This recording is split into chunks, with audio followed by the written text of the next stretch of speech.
Rank ಕಡಿಮೆ ಬಂದಿದೆ, ನನಗೆ ಕಾಲೇಜ್ ಸಿಗುತ್ತೋ ಇಲ್ವೋ, ಕಾಲೇಜ್ ಅಡ್ಮಿಷನ್ ಆದಮೇಲೆ ಎಷ್ಟು ದಿನಕ್ಕೆ ನಮ್ಮ ಕಾಲೇಜ್ ಎಲ್ಲ ಓಪನ್ ಆಗುತ್ತೆ ಅನ್ನೋಟಾದ್ಮೇಲೆ ನಿಮಗೆ ಕಾಲೇಜ್ಗೆ ಹೋಗಿ ನೀವು ಅಡ್ಮಿಷನ್ ಆಗಬೇಕು. ಕಾಲೇಜ್ಗೆ ಹೋಗಿ ಇವಾಗಿಂದನೇ ಕಾಲೇಜಸ್ನ ಲಿಸ್ಟ್ ಮಾಡಿ.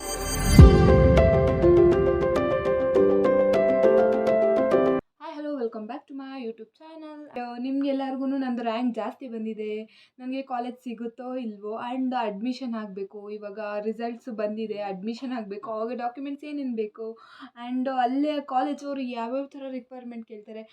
ಆಫ್ಟರ್ ಎಲ್ಲ ಅಡ್ಮಿಷನ್ ಆದಮೇಲೆ ನಿಮಗೆ ಎಷ್ಟು ಬೇಗ ಯಾವ ಕಾಲೇಜ್ ಓಪನ್ ಮಾಡ್ತಾರೆ ಅನ್ನೋದ್ರ ಬಗ್ಗೆ ನಾನು ಈ ವಿಡಿಯೋದಲ್ಲಿ ಹೇಳ್ತೀನಿ.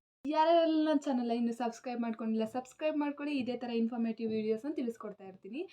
ಫಸ್ಟ್ ಎಲ್ಲರಿಗೂ ರಿಸಲ್ಟ್ ಬಂದಿದೆ ಈ ಸಲ PGCETದು ಆ್ಯಂಡ್ ಎಲ್ಲರಿಗೂ ಆಲ್ ದ ಬೆಸ್ಟ್. ಯಾರ್ಯಾರು ಗುಡ್ ರ್ಯಾಂಕ್ ತೊಗೊಂಡಿದ್ರೋ ಒಳ್ಳೆ ಕಾಲೇಜ್ ಸಿಗುತ್ತೆ. ಆ್ಯಂಡ್ ಹಾಗಂದ್ಬಿಟ್ಟು ನಮಗೆ ರ್ಯಾಂಕ್ ಚೆನ್ನಾಗಿ ಬಂದಿಲ್ಲ ಅಂದ್ಬಿಟ್ಟು ನಿಮ್ಗೆ ಕಾಲೇಜ್ ಸಿಗೋದೇ ಇಲ್ಲ ಅಂತ ಅಂದ್ಕೊಂಬಿಡಿ, ಸಿಗುತ್ತೆ, ವೆಯ್ಟ್ ಮಾಡಿ. ವೆಬ್ಸೈಟಲ್ಲಿ ಸೀಟ್ ಮ್ಯಾಟ್ರಿಕ್ಸ್ ಬಿಟ್ಟಿದ್ದಾರೆ, ಅಂದರೆ ಕಾಲೇಜಸಲ್ಲಿ ಯಾವ್ಯಾವ ಕ್ಯಾಟಗರಿಗೆ ಎಷ್ಟೆಷ್ಟು ರಿಸರ್ವೇಷನ್ಸ್ ಇದೆ ಅನ್ನೋದನ್ನ ಸೀಟ್ ಮ್ಯಾಟ್ರಿಕ್ಸ್ನ ಬಿಟ್ಟಿದ್ದಾರೆ. ಹೋಗಿ ಒಂದ್ಸಲ ನಿಮ್ಗೆ ಆಲ್ರೆಡಿ ರಿಸಲ್ಟ್ ಬಿಟ್ಟಿದ್ದಾರೆ, ನಿಮಗೆ ಯಾವ ರ್ಯಾಂಕು ಏನು ಅನ್ನೋದನ್ನ ನಿಮಗೆ ಗೊತ್ತಾಗಿದೆ ಅಂತ ಅಂದ್ಕೊಳ್ತೀನಿ. ಸೊ ಒಂದ್ಸಲ ಹೋಗಿ ಇವಾಗಿಂದನೇ ಕಾಲೇಜಸ್ನ ಲಿಸ್ಟ್ ಮಾಡಿ. ನೀವು ಲಾಸ್ಟ್ ಇಯರ್ ಕಟ್ ಆಫ್ ತೊಗೊಳ್ಳಿ and last year cut off ತೊಗೊಂಡು ಒಂದಷ್ಟು ಕಾಲೇಜಸ್ನ ಲಿಸ್ಟ್ ಮಾಡ್ಕೊಂಡು ಇಟ್ಕೊಂಡಿರಿ ಆ್ಯಂಡ್ ಆಫ್ಟರ್ ಆಪ್ಷನ್ ಎಂಟ್ರಿ ನಿಮಗೆ ಒಂದು ಕಾಲೇಜ್ ಅಲಾಟ್ ಆಗುತ್ತೆ. ಸೊ ಕಾಲೇಜ್ ಅಲಾಟ್ ಆದಮೇಲೆ ನಿಮಗೆ ಕಾಲೇಜ್ಗೆ ಹೋಗಿ ನೀವು ಅಡ್ಮಿಷನ್ ಆಗಬೇಕು. ಕಾಲೇಜ್ಗೆ ಹೋಗಿ ಅಡ್ಮಿಷನ್ ಆಗಬೇಕಂದ್ರೆ ಯಾವ್ಯಾವ ಡಾಕ್ಯುಮೆಂಟ್ಸ್ ನಿಮಗೆ ಬೇಕಾಗುತ್ತೆ ಅನ್ನೋದನ್ನ ನಾನು ಹೇಳ್ತೀನಿ. ಫಸ್ಟ್ ಮೇಯ್ನ್ಲಿ ನಿಮಗೆ ನೀವು ಕ್ಯಾಟಗರಿ ಮೇಲೆ, ಅಂದರೆ ನಿಮಗೆ ಕ್ಯಾಸ್ಟ್ ಇನ್ಕಮ್ ಸರ್ಟಿಫಿಕೇಟ್ ಬೇಕಾಗುತ್ತೆ. ಬಿಕಾಸ್ ನಮ್ಮ ಕ್ಯಾಟಗರಿ ಮೇಲೆ ನಮಗೆ ಅಲಾಟ್ ಮಾಡಿರ್ತಾರೆ. ಕ್ಯಾಸ್ಟ್ ಇನ್ಕಮ್ ಸರ್ಟಿಫಿಕೇಟ್ ಬೇಕು ಆ್ಯಂಡ್ ಆಲ್ ಮಾರ್ಕ್ಸ್ ಕಾರ್ಡ್ಸ್ ಬೇಕು. ಅಂದರೆ 10th PU ನಾವು ಡಿಗ್ರಿ UG ಮಾಡಿರ್ತೀವಲ್ಲ ಅದೆಲ್ಲ ಮಾರ್ಕ್ಸ್ ಕಾರ್ಡ್ಸ್ ಒರಿಜಿನಲ್ ಬೇಕು, ಅಲ್ಲಿ ಸಬ್ಮಿಟ್ ಮಾಡಬೇಕು. ಆ್ಯಂಡ್ ನಾವು ಫೀಸ್ ಪೇ ಮಾಡಿರ್ತೀವಲ್ವಾ, ಫೀಸ್ ಪೇ ಮಾಡಿರೋದು ನಮಗೆ ಒಂದು ಕಾಲೇಜ್ ಅಲಾಟ್ ಆಗಿರುತ್ತೆ. ಸೊ ನಮಗೆ KEಗೆ ಹೋಗಿ ನಾವು ಫೀಸ್ ಪೇ ಮಾಡಿರ್ತೀವಲ್ಲ ಅದ್ರದ್ದು ಫೀಸ್ ರೆಸಿಪ್ಟ್ ಬೇಕಾಗುತ್ತೆ. ಆ್ಯಂಡ್ ಅಡ್ಮಿಷನ್ ಆರ್ಡರ್ ಕೊಡ್ತಾರೆ, ಅದನ್ನು ನಾನು ನಿಮಗೆ ಅಪ್ಕಮಿಂಗ್ ಡೇಸಲ್ಲಿ ಹೇಳ್ತೀನಿ.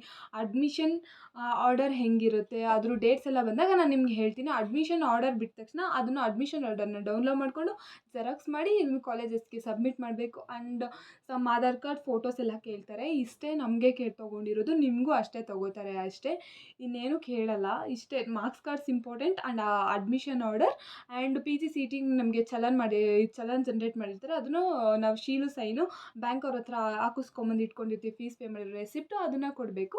ಆ್ಯಂಡ್ ಇಷ್ಟೇ ಕಾಲೇಜವ್ರು ಕೇಳೋದು, ಇನ್ನೇನು ಡಾಕ್ಯುಮೆಂಟ್ಸ್ ಏನು ಕೇಳಕ್ಕೆ ಹೋಗಲ್ಲ ಅವರು. ರ್ಯಾಂಕ್ ಕಡಿಮೆ ಬಂದಿದೆ, ನನಗೆ ಕಾಲೇಜ್ ಸಿಗುತ್ತೋ ಇಲ್ವೋ, ಈ ಥರ ಕ್ವಶನ್ಸ್ ಎಲ್ಲ ನಿಮಗೆ ತುಂಬ ತಲೆಯಲ್ಲಿ ಓಡ್ತಾ ಇರುತ್ತೆ. ಸೊ ಒಂದು ತಿಳ್ಕೊಳ್ಳಿ, ನೀವು ಲಾಸ್ಟ್ ಇಯರ್ ಕಟ್ ಆಫ್ ನೋಡಿಕೊಂಡು ಇಯರ್ ನೀವು ಎಲ್ಲನೂ ಆಪ್ಷನ್ ಎಂಟ್ರಿ ಮಾಡಿ, ಆಯಿತಾ. ಏನೂ ಹೇಳೋಕ್ಕಾಗಲ್ಲ, ಯಾಕಂದರೆ ಲಾಸ್ಟ್ ಇಯರ್ ಇರೋ ಥರ ಈ ಇಯರ್ ಇರೋಲ್ಲ. ಬಿಕಾಸ್ ಲಾಸ್ಟ್ ಇಯರ್ ಸೀಟ್ಸ್ ಇರೋ ಥರ ಈ ಇಯರ್, ಅಂದರೆ ಲಾಸ್ಟ್ ಇಯರ್ ಸೀಟ್ 60 ಇರ್ಬೋದು, ಈ ಇಯರ್ 120 ಮಾಡಿರ್ಬೋದು. ಸೊ ರ್ಯಾಂಕ್ ಡಿಫರ್ ಆಗುತ್ತೆ ಆ್ಯಂಡ್ ಕಟ್ ಆಫ್ ಕೂಡ ಡಿಫರ್ ಆಗುತ್ತೆ. ಸೊ ನೀವು ಬೆಟರ್, ನಿಮಗೆ ಒಳ್ಳೆ ರ್ಯಾಂಕ್ ಬಂದಿಲ್ಲ ಅಂತಂದ್ರೂ ನಿಮಗೆ ಕಾಲೇಜ್ ಸಿಗೋ ಚಾನ್ಸಸ್ ಇರುತ್ತೆ. ಎಕ್ಸಾಂಪಲ್ ನಾನೇ ಲಾಸ್ಟ್ ಇಯರ್ ನಂದು MCA ಕಟ್ ಆಫ್ ಬಂದ್ಬಿಟ್ಟು ಲೈಕ್ ನಮಗೆ OBC ಅವ್ರಿಗೆಲ್ಲ ಕಟ್ ಆಫು ಲಾಸ್ಟ್ ಇಯರ್ ಕಾಲೇಜಸ್ಸೇ ಸಿಕ್ಕಿಲ್ಲ. ನಾನು ಹೋಗ್ತಾ ಇರೋ colleges last year cut off 4000 ಇತ್ತು, 4000 5000 ಅಂತ ಅಂದ್ಕೊಳ್ಳಿ, 4500 ಆ ರೌಂಡಲ್ಲಿತ್ತು. ಬಟ್ ನಾನು ಓದಬೇಕಾದ್ರೆ ಏನಾಯಿತು, ಸೀಟ್ಸ್ ಇನ್ಕ್ರೀಸ್ ಮಾಡಿದ್ರು ಆ್ಯಂಡ್ ನಂದು ಆಟೋನಮಸ್ ಇವಾಗ. ಸೊ ಲಾಸ್ಟ್ ಇಯರ್ ಆಟೋನಮಸ್ ಮಾತ್ರನೇ ಇತ್ತು, ಇವಾಗ VTU ಸಮೇತ ಇನ್ನೊಂದು ಕಾಲೇಜ್ನ ಸ್ಟಾರ್ಟ್ ಮಾಡಿದ್ದಾರೆ. ಸೊ ಟೋಟಲ್ ನಮಗೆ 60, ಇಲ್ಲಿ 60 ಆ್ಯಂಡ್ ಅಲ್ಲಿ 120 ಸೀಟ್ಸ್ ಇನ್ಕ್ರೀಸ್ ಆಯಿತು. ಅದಕ್ಕೆ ನಮಗೆ ರ್ಯಾಂಕು ತುಂಬ ಡಿಫರ್ ಆಯಿತು. ಆ್ಯಂಡ್ ನನಗೆ 13,000, ನನ್ನ ರ್ಯಾಂಕ್ ಬಂದುಬಿಟ್ಟು 12,950 ಅಂತ ಅನಿಸುತ್ತೆ. ಬಟ್ ಆದರೂ ನನಗೆ ಕಾಲೇಜ್ ಸಿಕ್ತು. ಸೊ ನಿಮಗೆ ರ್ಯಾಂಕ್ ಕಡಿಮೆ ಇದ್ದರೂ ಹೋಪ್ಸ್ ಕಳ್ಕೊಬೇಡಿ, ಆಪ್ಷನ್ ಎಂಟ್ರಿ ಮಾಡಿ, ಸಿಕ್ಕೇ ಸಿಗುತ್ತೆ. ಯಾವುದೋ ಒಂದು ಕಾಲೇಜ್ ಸಿಗುತ್ತೆ, ಸಿಗದೇ ಇರ್ಬೋದು, ಯಾವುದೋ ಒಂದು ಕಾಲೇಜ್ ಎಲ್ಲೋ ಒಂದು ಕಡೆ ಸಿಗುತ್ತೆ. ನಮಗೆ ನಮ್ಗೆ ಯಾವುದೋ ಒಂದು ಕಾಲೇಜ್ ನನಗೆ ಯಾವುದೋ ಒಂದು ಕಾಲೇಜ್ ಆದರೆ ಸಾಕು, ಸಿಕ್ಕರೆ ಹೋಗ್ತೀನಪ್ಪ ಅನ್ನೋ ಇದ್ದಿದ್ರೆ ನೀವು ಹೋಗಿ. ಬಟ್ ನನಗಿದೆ ಪರ್ಟಿಕ್ಯುಲರಾಗಿ ಕಾಲೇಜ್ ಬೇಕು, ನನ್ನ ರ್ಯಾಂಕ್ ಕಡಿಮೆ ಬಂದುಬಿಟ್ಟಿದೆ, ಆ ಥರ ಏನಾದ್ರು ಮೈಂಡ್ಸೆಟ್ ನಿಮಗಿದ್ರೆ ಪ್ಲೀಸ್ ಮ್ಯಾನೇಜ್ಮೆಂಟ್ ಸೀಟ್ಸ್ ಏನಾದರೂ ಇದ್ದರೆ ಹೋಗಿ ಇವಾಗಲೇ ತೊಗೊಂಬಿಡಿ. ಇಲ್ಲ ನನಗೆ ಯಾವುದಾದ್ರೂ ಕಾಲೇಜ್ ನಾನು PGCET ಮೇಲೆ ಹಾಕ್ತೀನಿ. ಬಿಕಾಸ್ ಮ್ಯಾನೇಜ್ಮೆಂಟ್ ಸೀಟ್ ಮೇಲೆ ಹೋದರೆ ತುಂಬಾ ಕಾಸ್ಟ್ ಇರುತ್ತೆ, ಡಬಲ್ ದಿ ಅಮೌಂಟ್ ಇರುತ್ತೆ. ಇಲ್ಲ ನಮ್ಮ ಮನೇಲಿ ಕಡೆ ಅಫೋರ್ಡ್ ಮಾಡೋಕ್ಕಾಗಲ್ಲ ಅಷ್ಟೊಂದು. ಸೊ ನಾನು PGCETಲೇ ಆಗಲಿ ಯಾವುದೋ ಒಂದು ಕಾಲೇಜ್ ಹೋಗ್ತೀನಿ ಅಂತಂದರೆ ಹೋಗಿ, ಸಿಗುತ್ತೆ, ಯಾವುದೋ ಒಂದು ಕಾಲೇಜ್ ಸಿಗುತ್ತೆ. First round, second round, third round ಕೂಡ ವೆಯ್ಟ್ ಮಾಡಿ. ಇಲ್ಲ ನನಗೆ ವೆಯ್ಟ್ ಮಾಡೋಕ್ಕಾಗಲ್ಲ ಅಂತಂದರೆ ಇನ್ನೂ ಮ್ಯಾನೇಜ್ಮೆಂಟ್ ಸೀಟ್ ಇನ್ನೂ ಅಡ್ಮಿಷನ್ ಆಗ್ತಾಯಿದೆ. ಸಮ್ ಕಾಲೇಜಸ್ ಓಪನ್ ಕೂಡ ಮಾಡಿದ್ದಾರೆ. ಅಂದರೆ ಹೋಗ್ಬಿಟ್ಟು ನೀವು ಅಡ್ಮಿಷನ್ ಆಗಿ ಓರಿಯೆಂಟೇಷನ್ ಮಾಡ್ತಾ ಇರ್ತಾರೆ ಅಷ್ಟೇ. ಹೋಗಿ ನೀವು ಅಡ್ಮಿಷನ್ ಆಗಿ. ಆ್ಯಂಡ್ ತುಂಬ ಜನಕ್ಕೆ ಡೌಟ್ ಇರುತ್ತೆ, ಕಾಲೇಜ್ ಅಡ್ಮಿಷನ್ ಆದಮೇಲೆ ಎಷ್ಟು ದಿನಕ್ಕೆ ನಮ್ಮ ಕಾಲೇಜೆಲ್ಲ ಓಪನ್ ಆಗುತ್ತೆ ಅನ್ನೋ ಡೌಟ್ಸ್ ನಿಮಗಿರುತ್ತೆ. ಸೊ ಏನಪ್ಪ ಅಂತಂದರೆ ನಮಗೆ ಹೇಳೋದಂದರೆ, ನಮಗೆ ರಿಸಲ್ಟ್ ಬರುತ್ತೆ, ಪ್ರೋಸೆಸ್ ಎಲ್ಲ ಆಗೋಕೆ 1-3 ಮಂತ್ಸ್ ತೊಗೊಳುತ್ತೆ. ಅರೌಂಡು ಒಂದು ಡಿಸೆಂಬರ್ವರೆಗೂ ಹೋಗುತ್ತೆ. ಲಾಸ್ಟ್ ಇಯರ್ ನಮಗೆ ರಿಸಲ್ಟ್ ಬಿಟ್ಟಿದ್ದು ನವೆಂಬರಿಂದ ಸ್ಟಾರ್ಟ್ ಮಾಡಿದ್ದು ಪ್ರೋಸೆಸ್ ನಮಗೆ ಬಿದ್ದಿದ್ದು ಫೆಬ್ಬಲ್ಲಿ. ಸೊ ಹಾಗಾಗುತ್ತೆ. ಸೊ ಏನಾಗುತ್ತೆ ಅಂತಂದರೆ, ಫಸ್ಟು ಆಲ್ರೆಡಿ ಮ್ಯಾನೇಜ್ಮೆಂಟ್ ಸೀಟ್ ತೊಗೊಂಡಿರೋರಿಗೆ ಕ್ಲಾಸಸ್ನ ಜನವರಿಂದನೇ ಸ್ಟಾರ್ಟ್ ಮಾಡ್ಕೊಂಡ್ಬಿಟ್ಟಿದ್ರು ನಮಗೆ. ಸೊ ನಿಮಗೂ ಮೇ ಬಿ ಅಷ್ಟೇ ಆಗುತ್ತೆ ಅನಿಸುತ್ತೆ. ಜನವರಿ ಫೆಬ್ಬಲ್ಲೆಲ್ಲ ನಿಮಗೆ ಕಾಲೇಜಸ್ನ ಸ್ಟಾರ್ಟ್ ಮಾಡಿಬಿಡ್ತಾರೆ. ಅಂದರೆ ಮ್ಯಾನೇಜ್ಮೆಂಟ್ ಸೀಟವ್ರಿಗೆ ಮಾಡ್ತಿರ್ತಾರೆ, ಕ್ಲಾಸಸ್ಸು ಮಾಡಿದ್ರು ನಮಗೆ. ಸೊ ಆಮೇಲೆ ಫಸ್ಟ್ ರೌಂಡಲ್ಲಿ ಯಾರ್ಯಾರು ಸೆಲೆಕ್ಟ್ ಆಗಿ ಕಾಲೇಜು ಅಲಾಟ್ ಮಾಡಿಕೊಂಡು ಅವ್ರ ಕಾಲೇಜ್ ಅಡ್ಮಿಷನ್ ಆಗಿರ್ತೋ ಅವ್ರಿಗೆ ಅವ್ರ ಜೊತೆನೇ ಜಾಯಿನ್ ಮಾಡಿ. ಫಸ್ಟ್ ರೌಂಡ್ ಆಯಿತು, ನೀವು ಕಾಲೇಜ್ ಅಡ್ಮಿಷನ್ ಆದರೆ ಅಂದರೆ ವಿತಿನ್ ಒಂದು ಅವತ್ತೇ 2-3 ಡೇಸಲ್ಲೇ ನಿಮಗೆ ಕಾಲೇಜ್ ಬರೋಕ್ಕೆ ಹೇಳ್ತಾರೆ. ಆ್ಯಂಡ್ ಸೆಕೆಂಡ್ ರೌಂಡವ್ರು ಬಂದರೆ ಸೆಕೆಂಡ್ ರೌಂಡಲ್ಲಿ ನಿಮ್ಗೆ ಅಡ್ಮಿಷನ್ ಆದ ತಕ್ಷಣ ಮತ್ತೆ ಬನ್ನಿ ಅಂತಲೇ ಹೇಳ್ತಾರೆ. ಜಾಸ್ತಿ ಗ್ಯಾಪ್ ಇರೋದೇ ಇಲ್ಲ. ಎಲ್ಲರಿಗೂ ಒಟ್ಟಿಗೆ ಕಾಲೇಜಸ್ನ ಸ್ಟಾರ್ಟ್ ಮಾಡಲ್ಲ. ಫಸ್ಟ್ ರೌಂಡರಿಗೆ ಹಾಗೆ ಮ್ಯಾನೇಜ್ಮೆಂಟ್ ಅವ್ರಿಗೆ ಎಲ್ಲ ಕಾಲೇಜಸ್ನ ಡಿಪೆಂಡ್ಸ್ ಆನ್ ಕಾಲೇಜು. ತುಂಬ ಮುಂಚೆನೇ ಮ್ಯಾನೇಜ್ಮೆಂಟ್ ಸೀಟ್ಸಲ್ಲೇ ಅವರು ಇದು ಮಾಡಿರೋದ್ರಿಂದ ನಮಗೆ ಕಾಲೇಜಸ್ ಫಸ್ಟ್ ರೌಂಡರು ಫಸ್ಟು, ಸೆಕೆಂಡ್ ರೌಂಡಲ್ಲಿ ಸೆಕೆಂಡು, ಹೀಗೆ ಎಲ್ಲ ಜಾಯಿನ್ ಮಾಡಿಸ್ಕೊತಾ ಇರ್ತಾರೆ. ಡಾಕ್ಯುಮೆಂಟ್ಸ್ ಎಲ್ಲ ಇವಾಗಲೇ ರೆಡಿ ಮಾಡಿ ಇಟ್ಕೊಂಬಿಡಿ. ಲೈಕ್ ಮುಂದೆ ಎಲ್ಲ ನಿಮಗೆ ಎಲ್ಲ ಬೇಗ ಪ್ರೋಸೆಸ್ ಸ್ಟಾರ್ಟ್ ಮಾಡಿಬಿಡ್ತಾರೆ. ಅಂದರೆ ಫೀಸ್ ಪೇ ಮಾಡಿದ ತಕ್ಷಣ ನಿಮ್ಗೆ ಅಡ್ಮಿಷನ್ ವಿತಿನ್ 2-3 ಡೇಸ್ ಅಷ್ಟೇ ನಿಮ್ಗೆ ಟೈಮ್ ಕೊಡೋದು ಅಡ್ಮಿಷನ್ ಆಗೋಕ್ಕೆ ಕಾಲೇಜ್ಗೆ.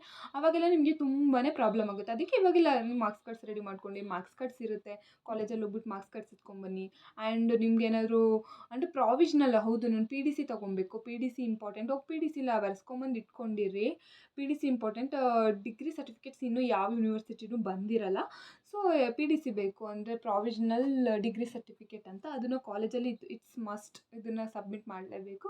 ಆ್ಯಂಡ್ ಆಫ್ಟರ್ ದಟ್ ಇದೆಲ್ಲ ಪ್ರೋಸೆಸ್ ಆದಮೇಲೆ TC ಲೆಟರ್ ಕೊಡ್ತಾರೆ, ಕಾಲೇಜ್ಗೆ ಹೋಗಿ ಸಬ್ಮಿಟ್ ಮಾಡಿದ್ರೆ ನಿಮ್ಮ ಅಡ್ಮಿಷನ್ ಮುಗಿಯುತ್ತೆ.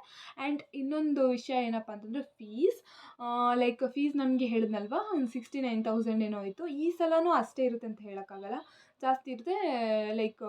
ಮತ್ತು ಇನ್ನೊಂದು ಕಾಲೇಜ್ಗೂ ನಾವು ಫೀಸ್ ಕಟ್ಟಬೇಕು. ಕಾಲೇಜ್ಗೆ ಅರೌಂಡ್ ಒಂದು ಮಿನಿಮಮ್ ಚಾರ್ಜಸ್ ಮಾಡ್ತಾರೆ. ಕಾಲೇಜಸ್ಗೆ ಬೇರೆ ಕಟ್ಟಬೇಕು. ಆ್ಯಂಡ್ PGCET ಫೀಸ್ ಬೇರೆ ಏನು ಹೇಳೋದು ಅಂತಂದರೆ, ನಿಮ್ಮ ಕಾಲೇಜಸ್ ನೀವು ಯಾವ್ಯಾವುದು ಆಪ್ಷನ್ ಎಂಟ್ರಿ ಮಾಡಿರ್ತೀರ ಅಲ್ವಾ, ಅದನ್ನು ಗೂಗಲಲ್ಲಿ ಸರ್ಚ್ ಮಾಡಿ. ಅಂದರೆ ಆ ಕಾಲೇಜಸ್ ರಿವ್ಯೂಸ್ ಬರುತ್ತೆ. ಆ್ಯಂಡ್ ಆ ಕಾಲೇಜಲ್ಲಿ ನಂಬರ್ ಕೂಡ ಸಿಗುತ್ತೆ. ಒಂದು ಸಲ ಫೋನ್ ಮಾಡಿ ಕೇಳಿ ಏನೇನಿದೆ ಆ್ಯಂಡ್ ಏನೇನು ಫೆಸಿಲಿಟೀಸ್ ಇದೆ, ಆ್ಯಂಡ್ ಅದ್ರ ಬಗ್ಗೆ ಎಲ್ಲ ತಿಳ್ಕೊಂಡು ನೋಡಿಕೊಂಡು ಕಾಲೇಜಸ್ನ ಆ್ಯಡ್ ಮಾಡಿ ಅಂತ ಹೇಳ್ತೀನಿ. ಆ್ಯಂಡ್ ಸುಮ್ಮನೆ ಬ್ಲೈಂಡಾಗಿ ಹೋಗಿಬಿಟ್ಟು ಅದೆಲ್ಲ ಮಾಡೋಕ್ಕೆ ಹೋಗ್ಬಿಡಿ. ಒನ್ಸ್ ಕಾಲೇಜ್ ಬಗ್ಗೆ ತಿಳ್ಕೊಳ್ಳಿ. ನಿಮ್ಮ ಫ್ರೆಂಡ್ಸ್ ಯಾರಾದರೂ ಅದೇ ಕಾಲೇಜಲ್ಲಿ ಓದ್ತಾ ಇದ್ದರೆ, ಆ್ಯಂಡ್ ನಿಮ್ಮ ಸೀನಿಯರ್ಸ್ ಯಾರಾದರೂ ಅದೇ ಕಾಲೇಜಲ್ಲಿ ಓದ್ತಾ ಇದ್ರೆ ತಿಳ್ಕೊಳ್ಳಿ. ಆ್ಯಂಡ್ ಪ್ಲೇಸ್ಮೆಂಟ್ಸ್ ಹೆಂಗಿದೆ, ಅಲ್ಲಿ ಟೀಚಿಂಗ್ ಹೆಂಗಿದೆ, ಅಲ್ಲಿ ಎನ್ವಿರಾನ್ಮೆಂಟ್ ಹೆಂಗಿದೆ ತಿಳ್ಕೊಂಡು ಹೋಗಿ. Coming dates and option entry link ಬಿಟ್ಟಾಗ ಅದನ್ನೆಲ್ಲ ನಾನು ನಿಮಗೆ ಅಪ್ಡೇಟ್ ಮಾಡ್ತಾ ಇರ್ತೀನಿ.